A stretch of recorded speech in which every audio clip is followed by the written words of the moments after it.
Bonjour et bienvenue sur Allo Finance. Nous sommes le mercredi 29 juin et la femme du jour, elle est en première page de tous les journaux. La reine Christine Lagarde, couronnée, plébiscite, nous dit les Échos pour Christine Lagarde, soutenue par quasiment tous les pays, y compris les États-Unis et la Chine. Elle a une bonne image. À Washington, elle pourra capitaliser sur sa bonne image.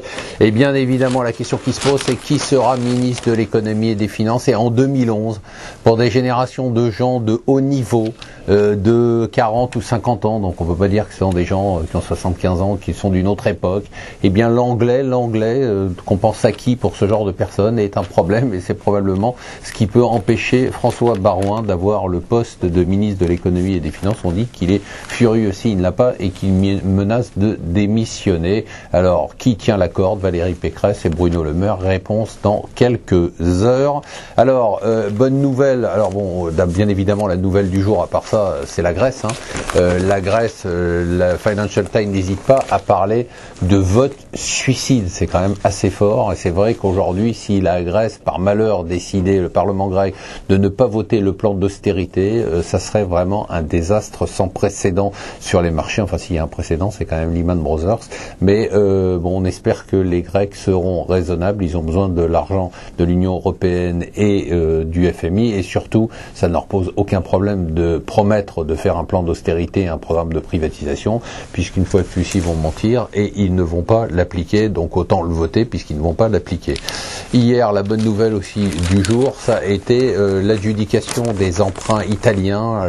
L'Italie venait sur le marché chercher de l'argent à 10 ans, les taux italiens s'étaient tendus avant, et bien l'Italie a réussi son coup, elle a réussi à lever de l'argent, quelques milliards, à moins de 5%, alors que le taux était précédemment autour de 5,05%, et en plus la demande a été supérieure à l'offre, ce qui était plutôt une bonne nouvelle. Alors voilà, la valeur des accords, la valeur des papiers, la valeur des pactes, la valeur des actes juridiques, on est vraiment dans une drôle de période, plus rien ne vaut rien.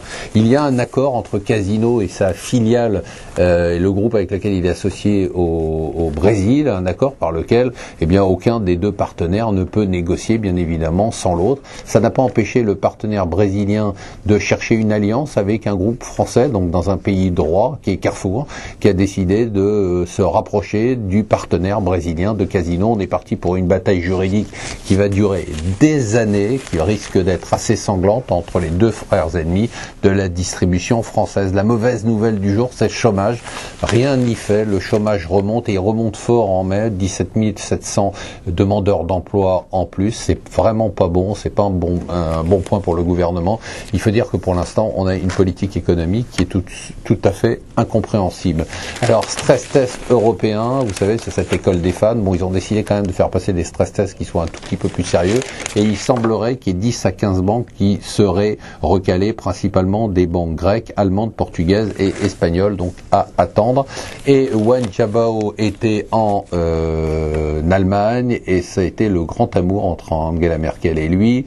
Moisson de contrats, nous dit les Échos, pour l'Allemagne, moisson de contrats chinois, et vous voyez la tenue, je ne sais pas si vous voyez, horrible, avec une couleur atroce, verte, d'Angela Merkel. Eh bien, la raison est claire, c'est que le principal sujet de discussion n'a pas été les droits de l'homme, tant pis pour Angela, mais ça a été les voitures électriques et l'écologie. Donc voilà de quoi on parle quand Angela Merkel et Wen Jiabao se rencontrent. Donc aujourd'hui, une journée clé, une journée déterminante. On espère qu'elle se passera bien.